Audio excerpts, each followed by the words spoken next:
stick by you all the way through.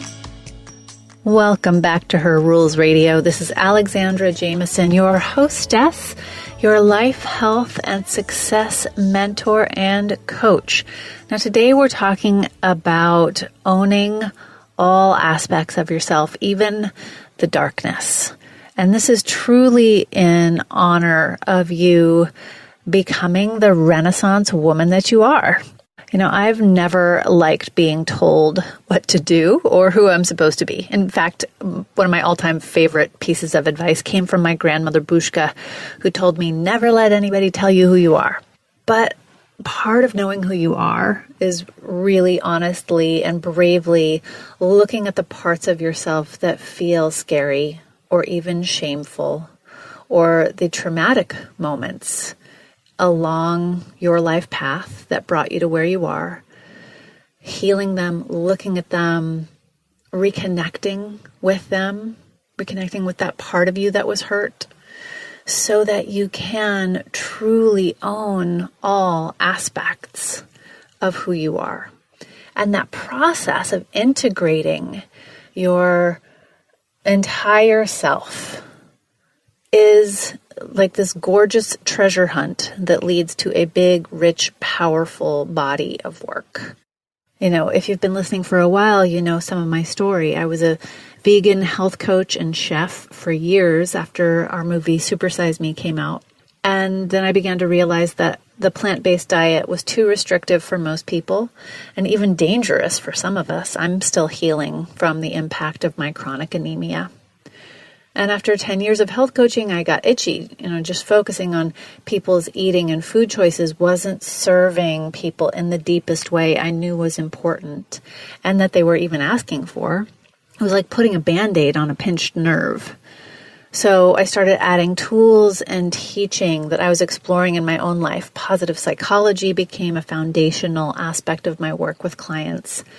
And through that training, I could finally help women and myself and even my child understand and stop the imposter syndrome that plagues us by using growth mindset tools and strategies. I even added embody dance created by Nadia Munla. I went and got that training to begin using dance classes in my retreats and group courses after seeing and really understanding that connecting with our physical selves could be profoundly healing. That when we do have trauma in our past, it affects us on a physical level, and it can remain in our bodies, impacting our health and our nervous system and how we think and our patterns and our habits. And going to all these dance classes and teaching all these dance classes has the bonus side effect for all of us of growing our intuition, reducing stress, and really increasing self-love. And then after years of hiding it from the world and even my friends, I finally came out as an artist. I thought that because I didn't go to art school and didn't make my living selling paintings, I wasn't really an artist. And then I started teaching watercolor to my clients in our retreats, and I began to sell paintings, and I've developed a regular practice of creating. And every step of the way, every evolution, every skill, every passion, every healing I experienced and integrated, the fears and lack of clarity have dissipated. And as I allow myself to explore my passions, I grow my own intuition and self-knowing and ability to help others do the same, to grow their intuition, to be more courageous in themselves, to touch into their own knowing and wisdom. So every step of the way, with each piece of ourselves that we gather and collect, like a beautiful jigsaw puzzle, we become whole. And the self-doubt grows quiet and more faint. And then we feel confident and we are able to get ourselves out of imposter syndrome. And that requires that we own all parts of ourselves. And it's a healing. And sometimes it's messy and sometimes it's hard. And there will still be some moments of self-doubt. I still have them. And there are practices and habits and teachers and community to help us get unstuck, to remember our skills, our inherent worth, to get ourselves re-inspired and motivated so that we can keep on building this life and sharing this work and helping each other grow as we grow ourselves. And this is about sharing yourself and your perspective and the experiences who have made you who you are. So today I'm speaking with an old friend and previous guest here on the show. Her name is Liyana Silver. We're going to be talking about her teaching, which is called Mining for Gold in a Dark Night of the Soul. Liyana and I have known each other for years. We have a ton of shared friends. And she's an amazing coach who helps women move through their dark night of the soul and into her body and her life. Because what happens is when things fall apart, as they inevitably do at some point, most women doubt and blame ourselves. And then we get stuck.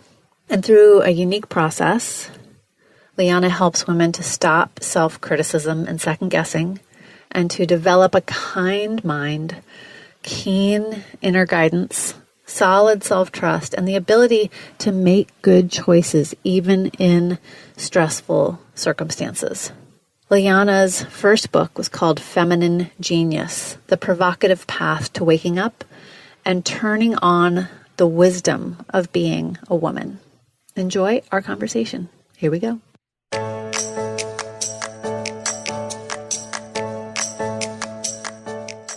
Liyana Silver, so happy to have you back on Her Rules Radio. Great to be here. So everyone listening, Liyana Silver is a friend. She's an amazing coach, and she helps women move through what we're going to talk about today, the dark night, helping women move through the dark night and into our bodies and our lives. So when things fall apart, most women doubt and blame themselves.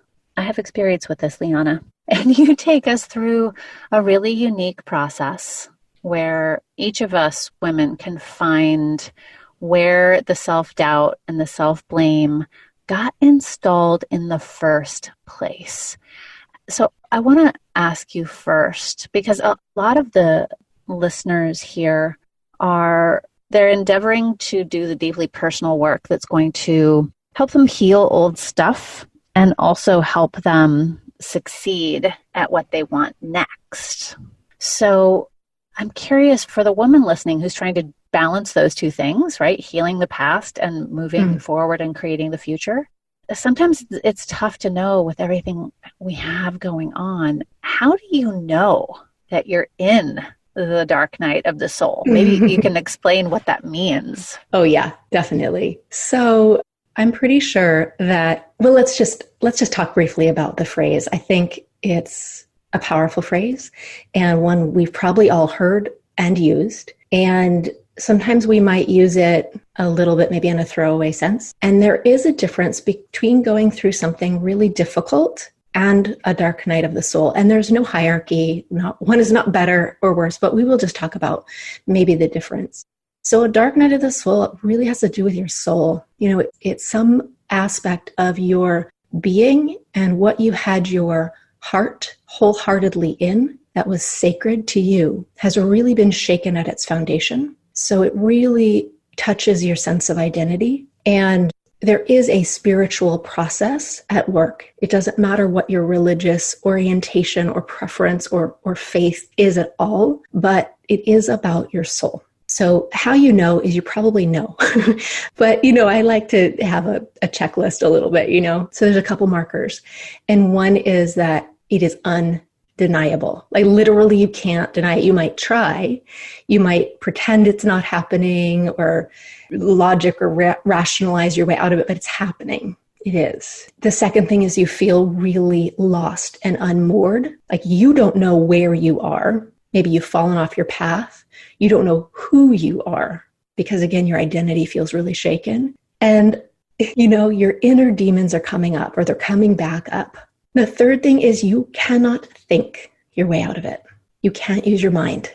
Willpower doesn't work. Strategy doesn't work. Logic doesn't work. Avoidance, super action.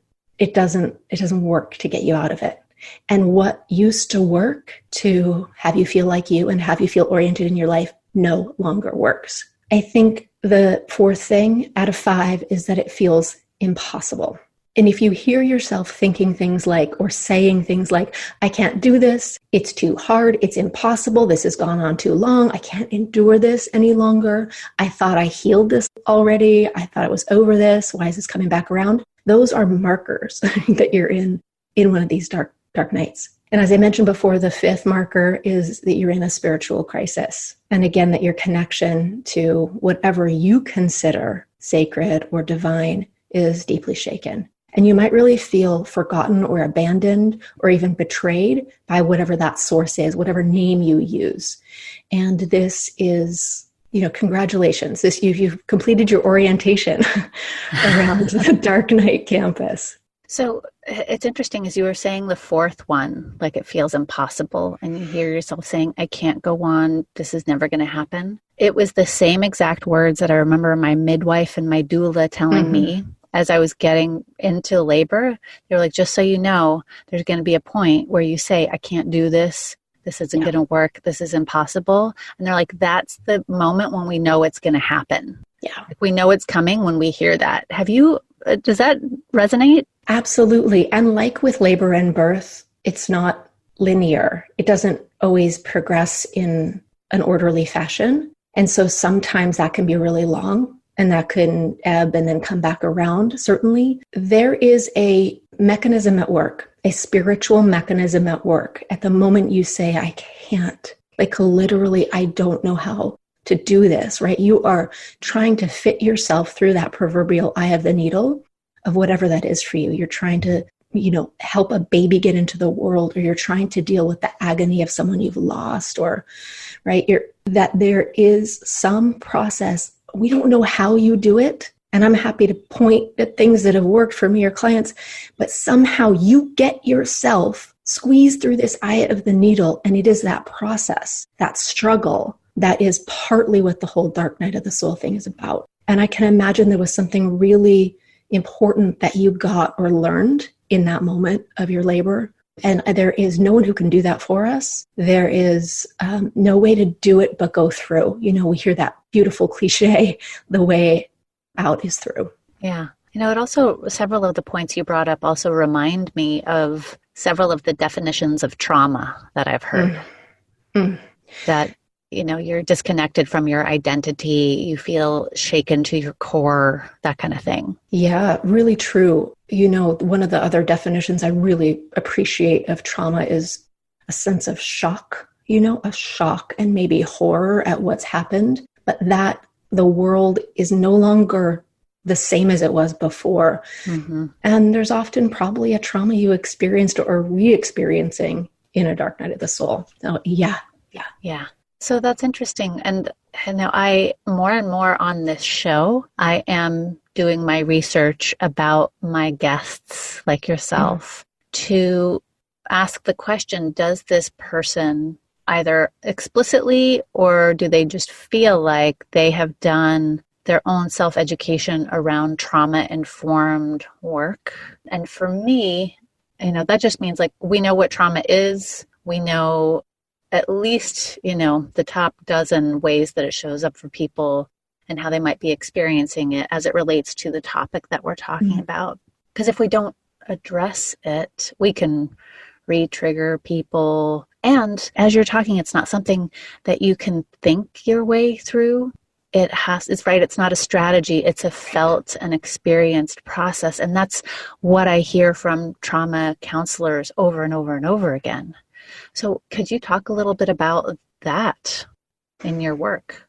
So I have culled different techniques or perspectives on this. And, people don't come to me specifically for trauma support, but that's always what we're doing. So I think that the difference between, so what you risk when you're working on a past wound or a trauma is that as you examine it, you re-traumatize.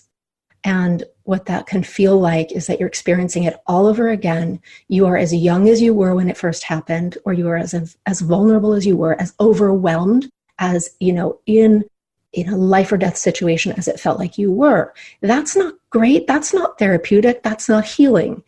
And so the difference, I think, is, I'll say two things. It's a rich territory. One, I think, is my work, is my stance as a practitioner that it's hard to freak me out. Yeah, I've done a lot of training to be with an intensity and a range of human experience and not lose my seat and actually just deeply appreciate. So trauma is, really rich territory.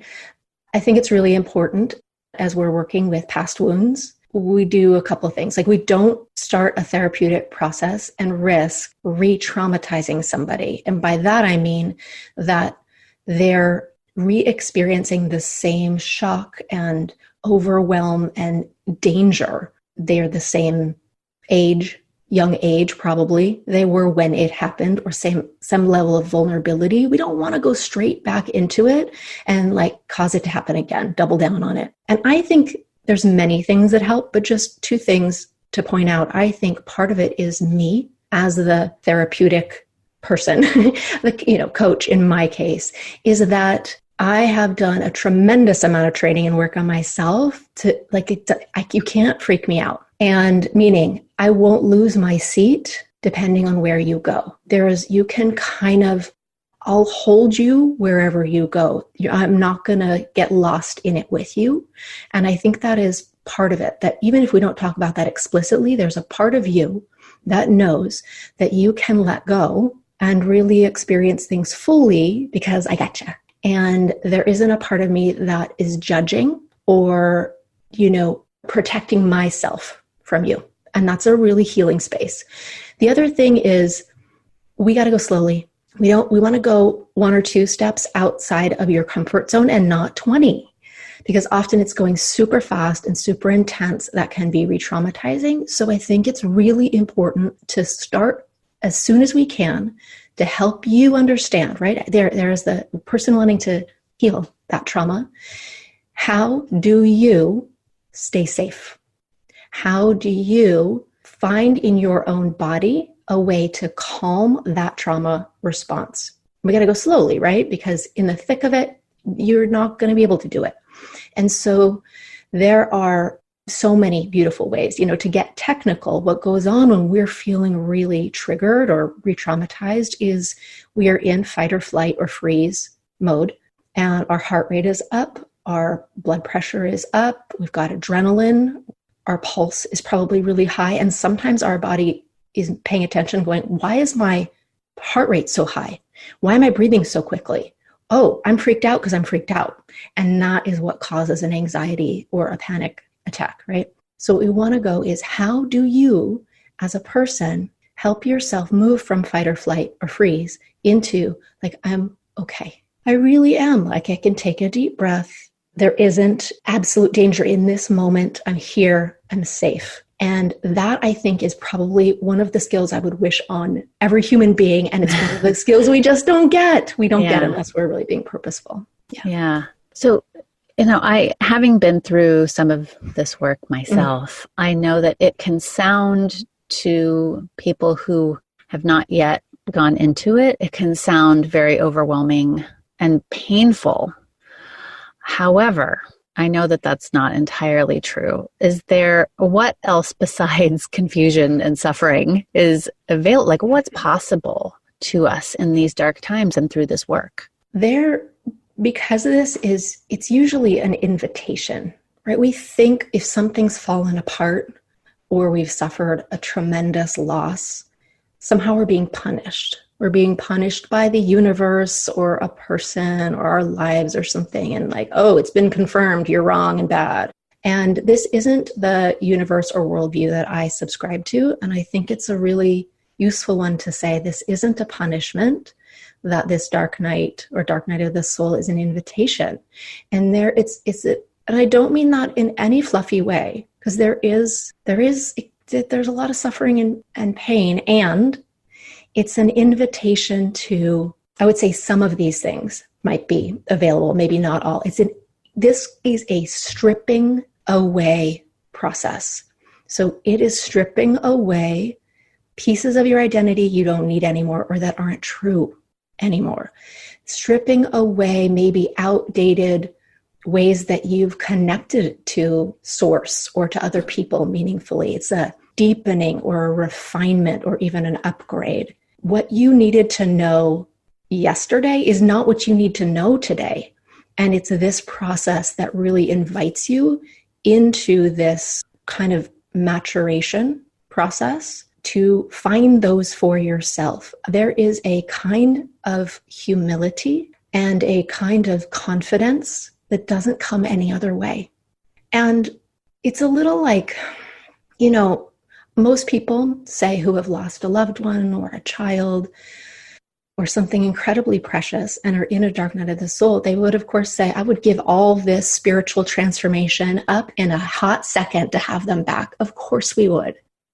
And since we can't, we just surrender into the arms of this process and know that an invitation to a deeper, truer connection to ourselves, connection to other human beings, and connection to source is available. It reminds me of one of my favorite concepts from positive psychology, post-traumatic growth.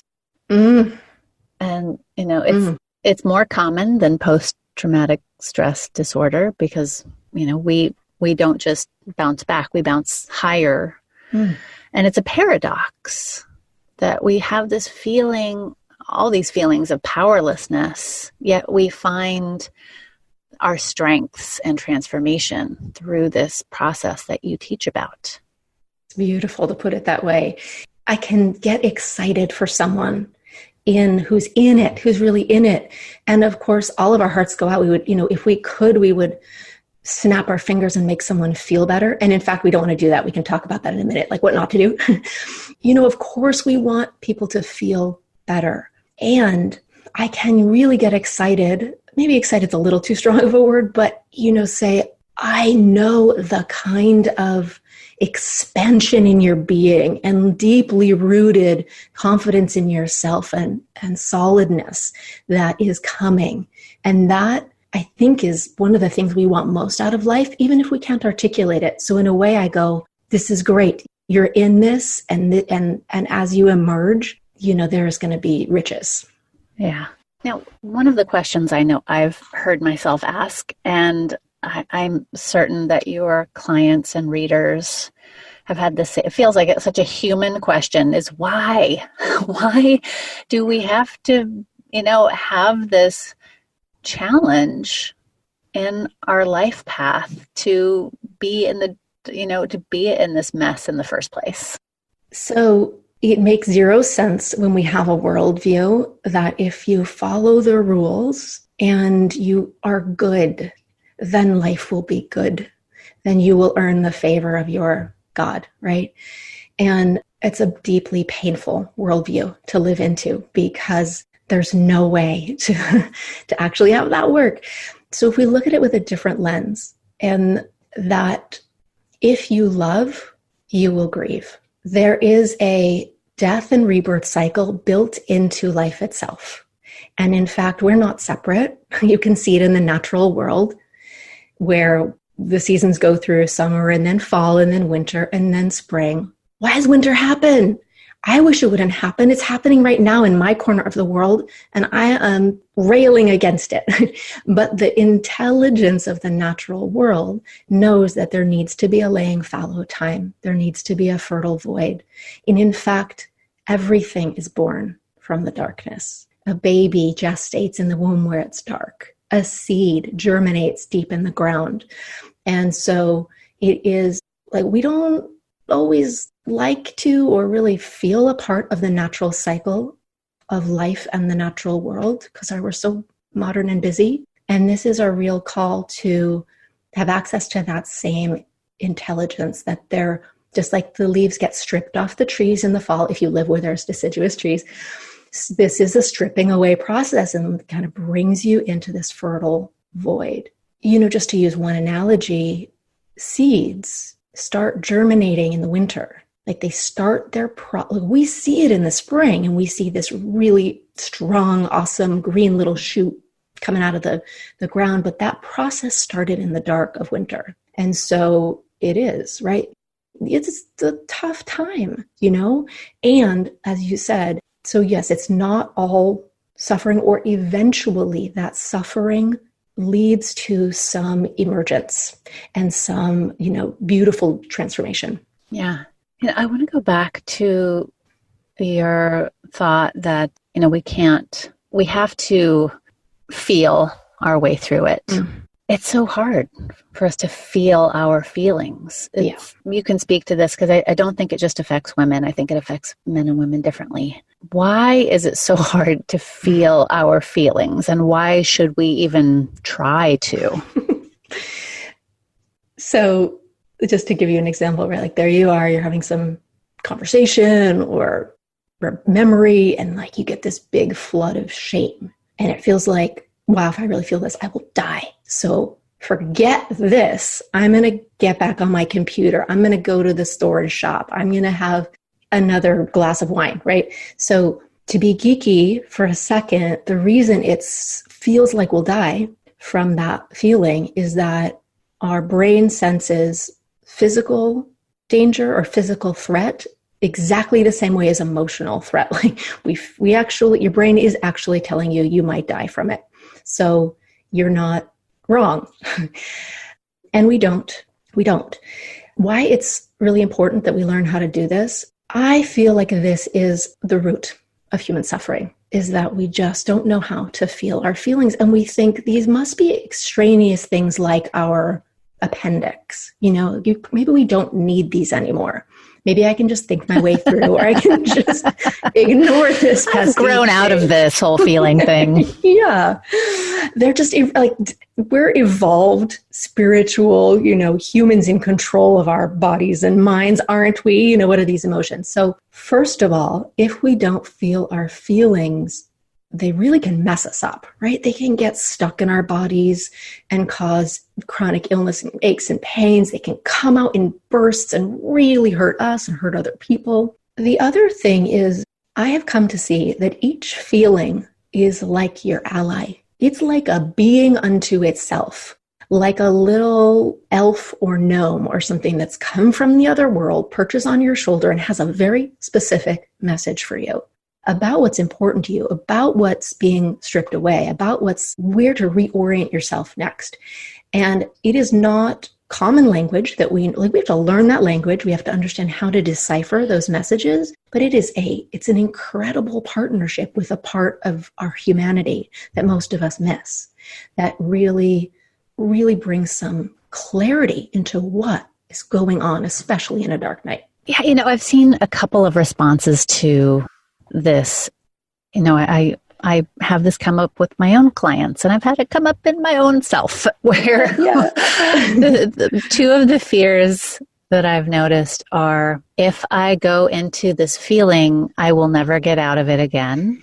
Mm-hmm. Like I will just cycle down into mental illness or insanity, and I will fall down a deep, dark hole and never come out. And the other is, what are people going to think of me if I have all this emotion? But actually there's a third one, which is, and I don't know that it's ever a conscious thought at the beginning, but it's like, if I feel into this, if I heal this, even though I hate it, it's like the devil you know is preferable to the devil you don't know. It's going to require and cause change.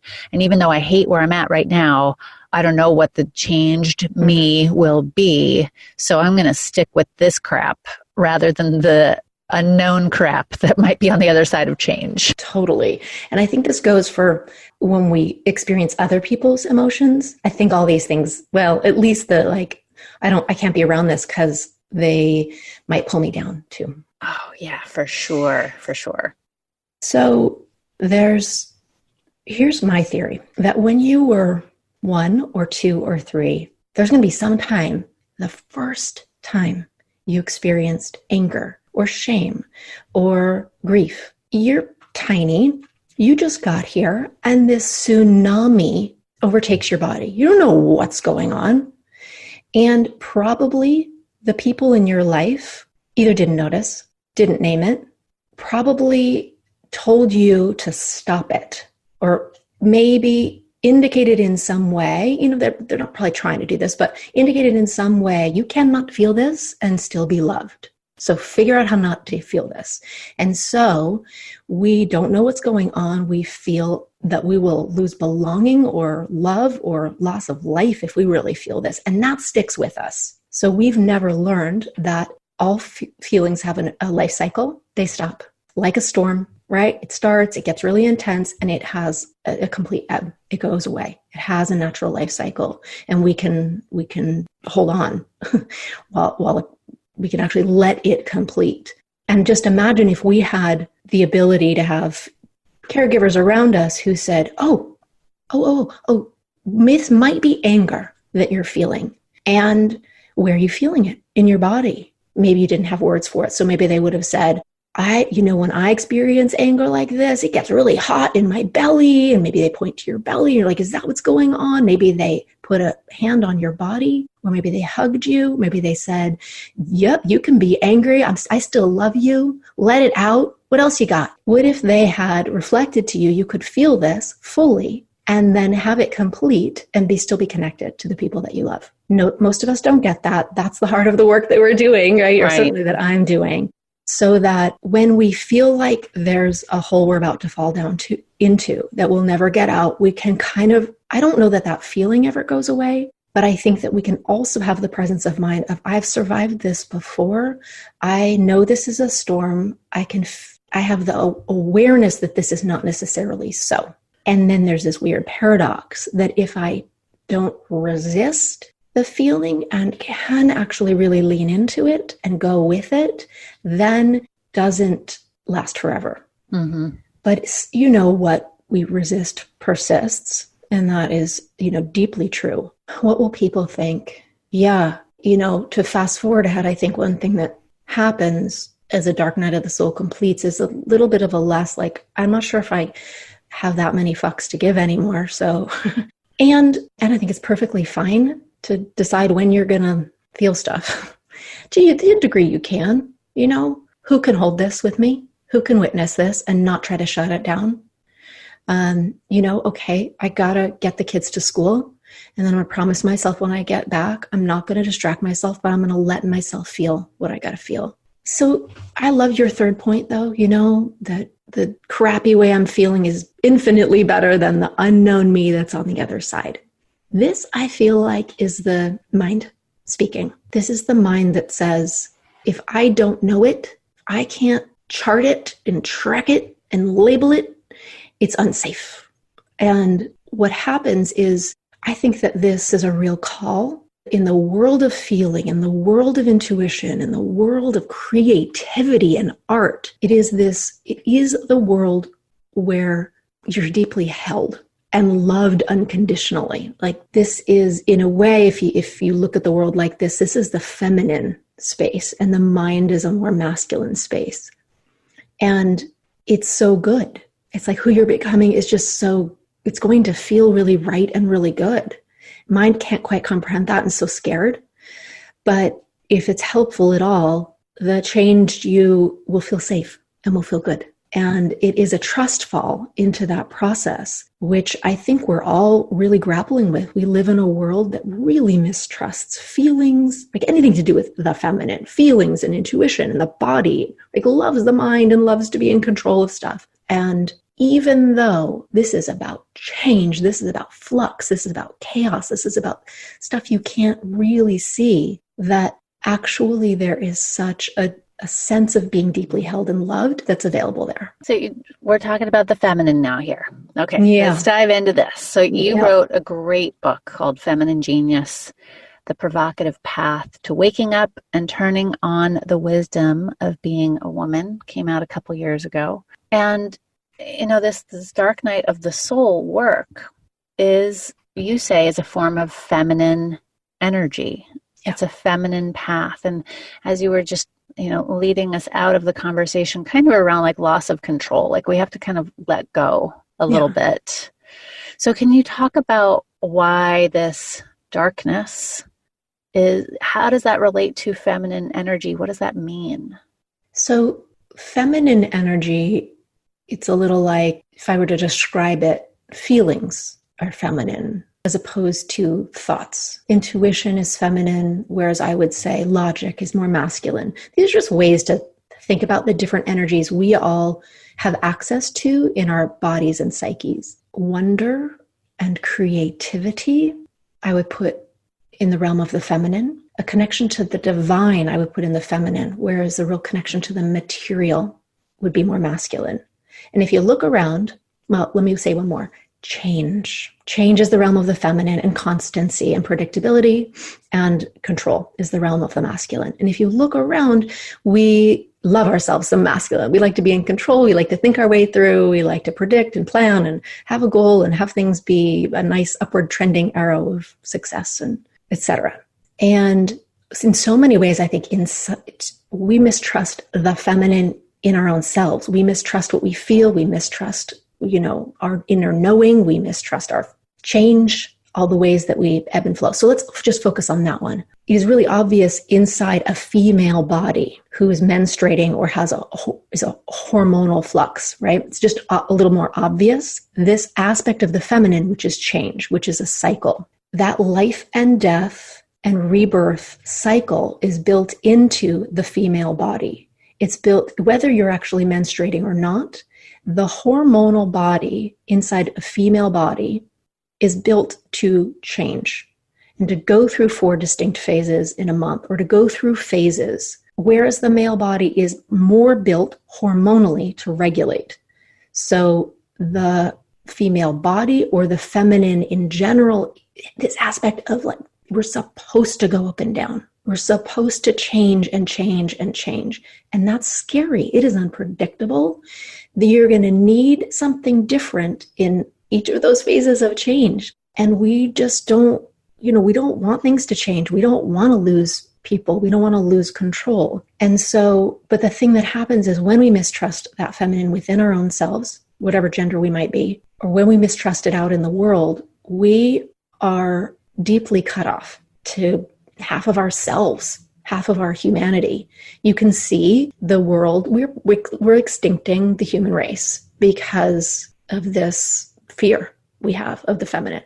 And so this is a deeply feminine process, which is, no, you are not separate from the life, death, and rebirth cycle. And here you go. Now you are in the phase of this death, literal or metaphoric. And I think that this process is a kind of a rehumanization process that really gives you access to your full humanity. And the parts of you that you might have said, these are scary, these are untrustable, these I don't want to look at, these I've disowned, they all come back to be like, really? Please take us back in, bring us back home. We're going to keep poking you until you do. What's on the other side? What have you seen in your clients when they go through this process with you and they endeavor and they courageously step up and say, I am in this and I'm going to do this healing and do this work? What do you see as possible? There's a look in someone's eyes of, I think it is tremendous power and beauty. And it is sort of an unshakable sense of self that cannot be taken. It wasn't given by anybody else. It cannot be taken by anybody else. So just a depth of beingness. I also notice there is a kindness toward themselves. You can tell this person's a good friend to themselves. Like, it's nice in their mind. It is nice in their body. Maybe I should say kind. Nice maybe is not quite the word I mean, but it's a loving environment in there as opposed to a war. Being around somebody who is peaceful with themselves. We're all working on it, but as a general rule, it's nice inside there. It is a healing space. To be with that person is an invitation to find that for yourself. So on the other side of it, I see this tremendous confidence, this radiance, this absolute radiance that isn't only a focus on the positive or on light. It is a full recognition of, the dark and the unseen or the shadow. And it's a fullness of being. And it feels really good and trustable to be around that person. Man, I'm just thinking about all the the people that I know are regular listeners. They're coaches, they're teachers, they're salespeople, they're leaders in some way in their lives. And when I think about the things that she wants, she wants calm and focus and peace within herself. And she wants, this deeply creative autonomy in life, and to feel like the leader that she wants to be, that she is becoming. Yeah. And, having spoken with you many times, having read your book, having talked to you about this program and this work that you do with, I love the name of your course, Mining for Gold in a Dark Night of the Soul. It's just so awesome. So I just see that there's so much possibility for the people that you work with here. But before we go into the course, I want to know, what are some of the concrete practices that you recommend to help people get through these times? Great. So I want to do two short. And the first will seem deceptively simple. So we gotta stay in it. And so the first practice is breathing. These are special breaths, right? So we can, sort of do it together, but these are breaths where you consciously and deliberately breathe deeper than usual. And the point is that you actually make your exhale twice as long as your inhale. And this practice is 5 or 6 deep breaths where the exhale is twice as long as the inhale, or close to it. And what this does in nerd talk is that it moves you from fight or flight, begins to, maybe sometimes fully, or it edges you away from fight, flight, that fear state, trigger, adrenaline state, and moves you manually into, I'm here, I'm okay. Really right now in this moment, I'm safe. It allows you to do what most of us weren't ever taught how to do. So in the moment where it feels like this shame is going to consume me whole, this agony, this missing someone's going to consume me whole, we breathe. And what this practice is good for is at the onset of something that feels really overwhelming, or is whenever you catch it. And the point at this point in a real dark night is to breathe. This isn't a point to think about what spiritual lesson you're going to get out of it, or think it's always darkest before the dawn. Actually, you just don't even want to think about that. You just want to get through this next breath. You just want to breathe and put one foot in front of the other. So it seems deceptively simple because we breathe all day long. And in fact, your body knows how to do this. For example, if you are having a conversation with somebody and there's some realization during it, you probably both will go, you naturally take a very deep breath, and it's your system's way of integrating something, or of actually moving into period, comma, pause. I'm here, I'm present, I'm okay. Or you might have a cry, and at the end of it, a real deep breath. And so that's what this is. I do this all the time. There are some things we can layer on top of it, but this, if you would just believe me that it's so effective, even though it sounds super simple, is really great. And I know from having practiced this that this is the absolutely best first practice to learn how to feel our bodies and our feelings. Yeah. Great. Well, so there's so many I want to do. So the next one, this feels like a nice progression, is to actually do 2 things when you're feeling a feeling. So to me, a feeling like rage or sadness, right, is made up of, it's got 2 components. It's got sensation that you feel, tightness, warm, cold, constriction, right? And it also will contain a message for you. Why is this happening? What is this about? What is this pointing you toward? So to begin with, we want to focus on what you're feeling in terms of sensation. So I've heard that the average person can recognize 3 feelings. There's 3,000. I don't know how many. Right. Angry, sad, happy, or something like that. So this practice is, what are you feeling? Actually labeling it. And that same research says that if you can label that emotion, that almost 80% of the distress around it goes away. So we're feeling whatever we're feeling. Okay, this is shame. Or I don't know, it's like sadness. We'll call it sadness for now. So what am I feeling? I'm going to give it a label. And where am I feeling it in my body?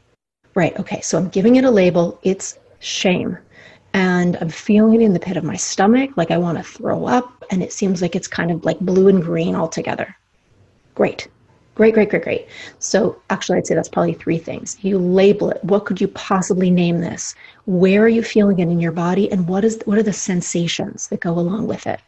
That naming process that you're like orienting yourself, it's like creating an eye of the storm, meaning that's the calm spot in the storm. That's the place where you can feel a little bit of ground beneath your feet. It's incredibly useful. Yeah, that's lovely. I know from having learned and practiced these things myself that it's such a gentle but successful way to learn how to be friends with the human body. Mm. Like really, like you were talking about, like really self-acceptance and being kind to yourself. Mm. It's like asking my body, how do you feel, sweetheart? Okay, you feel this way. It's not like trying to avoid it, shove it away, drown it, and all that other stuff that we do. So well said. Okay, so we could talk about this forever. I have like 1,000 other questions for you. But let's talk a little bit about this course, Mining for Gold in a Dark Night of the Soul, because you are so practiced at this kind of mentorship. What does the course involve and who is it for? So I've kind of like lovingly, humorously subtitled it, Making It Through, Making Sense, and Making Lemonade out of life's bitter passages. And what we want to do is, okay, wait a minute, where are we? What's going on here? How do we make it through something that feels impossible? What are the practices, like some of the ones we did today? What are the perspectives that actually have you stay upright through this process? And when you are laying out, what do you do then? Right? Making sense of what just seems so senseless. This is very different than kind of over spiritualized or spiritual bypassing platitudes. There's not a silver lining necessarily. You don't need to focus on the positive yet, but we really want to understand, what is this transformational process for you? And I think some things are bitter, and we don't try to pretend that it doesn't suck, but we do want to transform it into something really beautiful and sweet for yourself. Like that's the making lemonade part. So we go through it all. We go into, why is this a little bit more in depth? Like, why is this a feminine process? What is this death and rebirth cycle all about? Gives you ways to, I'll just name a few. It's a pretty rich course, but specifically around being a good friend, or being able to bring yourself out of a trauma or trigger response, being able to dialogue with each of these emotions. There is a very specific message that anger has for you, that grief has for you, depression has for you. And when you know them and you can kind of sit down at the table and dialogue with them, there's an incredible sense of peace and orientation, like, oh, I'm going in this direction. This is what this means. I also, it's a course. I think one of the things that we need and don't get is people to listen and not judge and not rush us through, not rush us back to feeling good, which is so paradoxical because we of course want to feel better and the people in our lives want us to feel better, but it is deeply dishonoring to the process when someone is asking for us to be different than how we actually are. And so you get to be in a community of other people who know how to listen and are learning how to be a really great ally in this time for you and for themselves. And you can also translate that into to the other people in your life. I think it is funny that I'm really excited about this course because, in a way, I'm sorry for us to be even having this course. It's meaning that there's a really painful something that's going on or has gone on. But it's, for some reason, my dubious honor to be really sure-footed in this arena and have this ability to kind of guide people through. So I'm really excited for it. Great. So, Liyana, I've known you for years. I've read your book. I've had you on the show. I trust you to hold people and take them through this process. And I know, having done so much of this work myself, how valuable this is in creating the lives that we really want. So your 12-week course, Mining for Gold in a Dark Night of the Soul, People can find out more at liyanasilver.com/DNS, as in Dark Night Soul. liyanasilver.com/DNS. We'll have that in the show notes. Liyana, thank you so much for being here and for doing this important, valuable work. It's my pleasure. And thank you always for including me with your community. Thanks for tuning in this week to my conversation with Liyana Silver. I hope you will go check us out, all the hundreds of episodes that we've recorded in the past. We've got 5 years of back episodes for you to enjoy. Go on over to iTunes, check out and subscribe to Her Rules Radio. And if you can, please leave a little review. Leave a 5-star, share something that you love about the show. It really helps other people to find the show. And are you following me on Instagram yet? Come on over to Instagram. It's where I hang out the most. Go on over to @DeliciousAlex, and I'll see you there. See you next week. Mwah!